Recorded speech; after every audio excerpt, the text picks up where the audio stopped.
Fala, filhotes, vocês estão vivos? No vídeo de agora nós vamos falar um pouquinho sobre provas anteriores do Enem comentadas, de artes, o Enem de 2009. Os melhores críticos da cultura brasileira trataram-na sempre no plural, isto é, enfatizando a coexistência no Brasil de diversas culturas. Arthur Ramos distingue as culturas não europeias, indígenas, negras, das europeias, portuguesa, italiana, alemã. E Darcy Ribeiro fala de diversos Brasis, crioulo, caboclo, sertanejo, caipira e de Brasis sulinos, a cada um deles correspondendo a uma cultura específica. Está na obra do Fernando de Moraes, o Brasil na visão do artista, o país e sua cultura. Então, considerando a hipótese de Darcy Ribeiro de que há vários Brasis, a opção em que a obra mostrada representa a arte brasileira de origem negro-africana é a resposta A de Rubem Valentim. A questão. Primeiro, é lembrar-se da simbologia afrodescendente muito comum nas religiões de origem africana, que compartilharam esses signos com outras expressões culturais, como com a capoeira, ou com os grupos percussivos brasileiros, a exemplo das pinturas do Olodum na Bahia. Outra forma de resolução é a partir da eliminação. Alternativa B e D estão ligadas ao modernismo, a opção B é minimalista e decorativa, a opção D explora os efeitos da ótica e corresponde ao estilo modernista chamado de op art, ou optical art. A alternativa E compreende um mosaico técnica desenvolvida pela arte bizantina. A música pode ser definida como uma combinação de sons ao longo do tempo. Cada produto final oriundo da infinidade de combinações possíveis será diferente, dependendo da escolha das notas, de suas durações, dos instrumentos utilizados, do estilo da música, da nacionalidade do compositor e do período em que as obras foram compostas. As figuras aqui, nós temos figuras representando vários tipos de expressões musicais que apresentam grupos musicais em ação. Pode-se concluir que os grupos mostrados nas figuras executam um gênero característico da música brasileira conhecido como chorinho. Então, essa é uma boa questão para ser resolvida por eliminação. A figura 2 executa uma música clássica, tendo em vista seus instrumentos. Porém, Tom Jobim pertence ao gênero musical bossa nova, criado no Brasil nos anos 50. A figura 3 executa um jazz facilmente identificável pela bateria e pelo saxofone junto aos demais instrumentos clássicos. O jazz é um gênero musical americano. A figura 4 refere-se à banda Led Zeppelin, um grupo inglês de rock formado em 1968. O rock é um gênero musical executado preferencialmente por instrumentos elétricos e em volume alto. Em comparação ao grupo exposto pela figura 1, este é um grupo de chorinho formado a partir de instrumentos acústicos e com influência clara vinda do samba.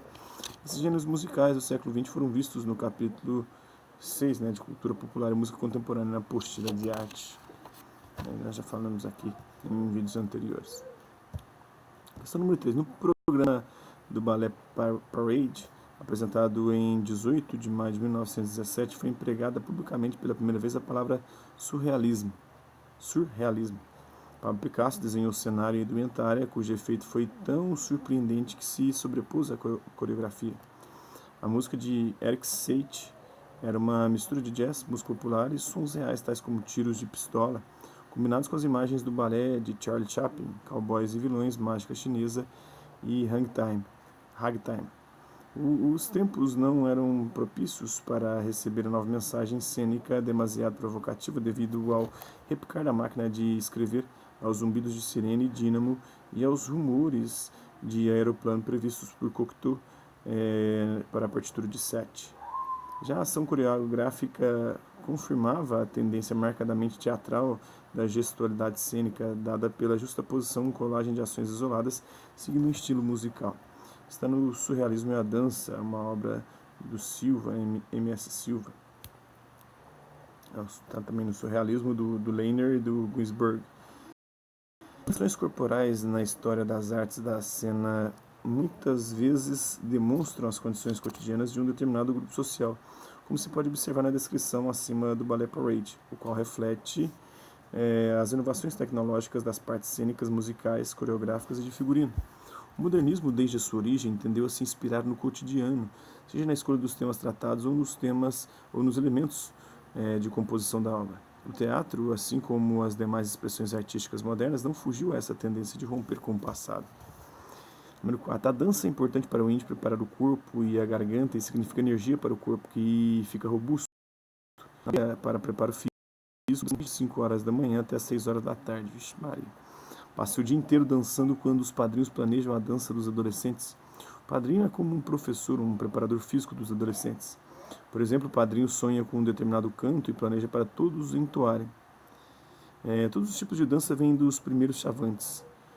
Vamarizanda Dzevave, Butsevave, Tzeretomo Dzevave. E foram descobrindo através da sabedoria como iria ser a cultura chavante. Então hoje existe essa celebração. Quando o adolescente fura a orelha, é obrigatório ele dançar toda noite. Tem de acordar meia-noite para dançar e cantar. É obrigatório, eles vão chamando um ao outro com um grito especial.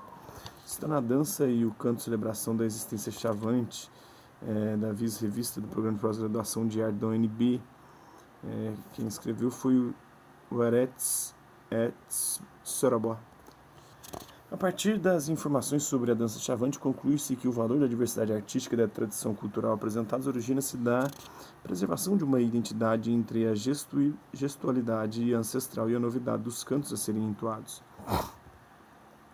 O assunto tratado já para a gente em outros vídeos, expressões contemporâneas, forma, movimento e função, é importante notar a importância da dança como identidade cultural indígena e prestar atenção ao texto. O padrinho sonha com um determinado canto e planeja para todos entoarem. Todos os tipos de dança vêm dos primeiros chavantes.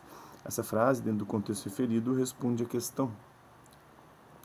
O teatro do oprimido, a questão número 5, é um método teatral que sistematiza exercícios, jogos e técnicas teatrais elaboradas pelo teatrólogo brasileiro Augusto Boal, recentemente falecido, que visa a desmecanização física e intelectual de seus praticantes, partindo do princípio de que a linguagem teatral não deve ser diferenciada da que é usada cotidianamente pelo cidadão comum, o oprimido.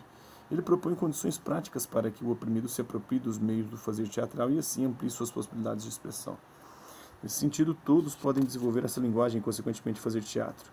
Trata-se de um teatro em que o espectador é convidado a substituir o protagonista e mudar a condução ou mesmo o fim da história, conforme o horário interpretativo e contextualizado do receptor.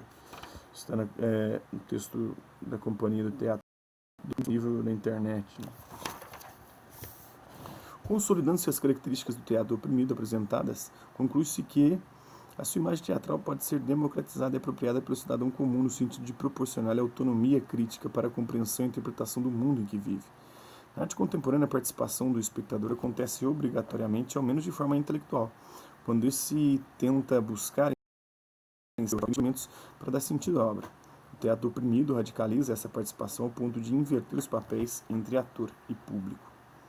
Nesses últimos anos, a situação mudou bastante. O Brasil, normalizado, já não nos parece tão mítico no bem e no mal. Houve um mútuo reconhecimento entre os dois países de expressão portuguesa de um lado e do outro do Atlântico.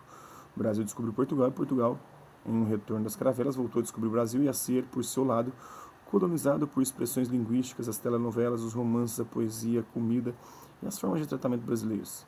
O mesmo, embora em nível superficial dele excluído o plano da língua, aconteceu com a Europa, que depois da diáspora dos anos 70, depois da inserção na cultura da bossa nova e da música popular brasileira, da problemática ecológica centrada na Amazônia, ou da problemática social emergente do fenômeno dos meninos de rua, e até do álibi e ocultista dos romances de Paulo Coelho, continua todos os dias a descobrir, no bem e no mal, um novo Brasil. Se, no fim do século XIX, Silvio Romero definia a literatura brasileira como manifestação de um país mestiço, será fácil para nós defini-la como expressão de um país polifônico, em que já não é determinante o eixo Rio-São Paulo, mas que, em cada região, desenvolve originalmente a sua unitária e particular tradição cultural.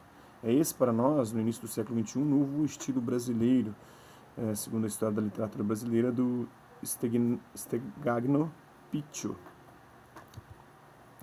No texto, a autora mostra como o Brasil, ao longo de sua história, foi, aos poucos, construindo uma identidade cultural e literária relativamente autônoma frente à identidade europeia em geral, e a portuguesa em particular.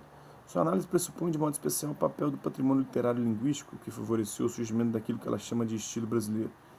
Diante desse pressuposto, suas diferentes etapas de consolidação da cultura brasileira, constata-se que ocorre no início do século XXI, promovido pela solidificação da cultura nacional, maior reconhecimento do Brasil por ele mesmo, tanto nos aspectos positivos quanto nos negativos. esse reconhecimento sobre a heterogeneidade da cultura brasileira, tanto em seus aspectos positivos e originais, quanto em suas heranças e contradições, já havia sido demonstrado tanto por modernistas quanto por sociólogos desde os anos 30. O texto infere que no século XXI a grande mídia se interessou por essa característica distintamente brasileira e passou a divulgá-la. Então isso é um pouco, de provas anteriores comentadas do Enem, na área de artes. Espero que vocês tenham gostado do vídeo. Quem curtiu, dá um like. Quem não curtiu, dá um dislike. Quem se interessar pelo conteúdo do canal, é só se inscrever, ativar o sininho e aguardar os próximos vídeos e as próximas notificações. Deixe também seus comentários dizendo o que você tem achado dos vídeos, sugestões de temas e assuntos para serem abordados em vídeos posteriores. E colabore com o nosso canal, compartilhe os nossos vídeos. E ajude-os a chegar ao maior número de pessoas possíveis. Quero aqui agradecer os 326 inscritos no nosso canal. Agradecer também aqueles que ultrapassam por aqui por conta de um conteúdo ou outro, deixando sua visualização, seu like, seu dislike, seu comentário. E aqueles que compartilham os nossos vídeos e o nosso canal, seja aqui nessa plataforma, no YouTube e em outras redes sociais. No mais, é isso aí. Hasta la vista, babies. Até a próxima.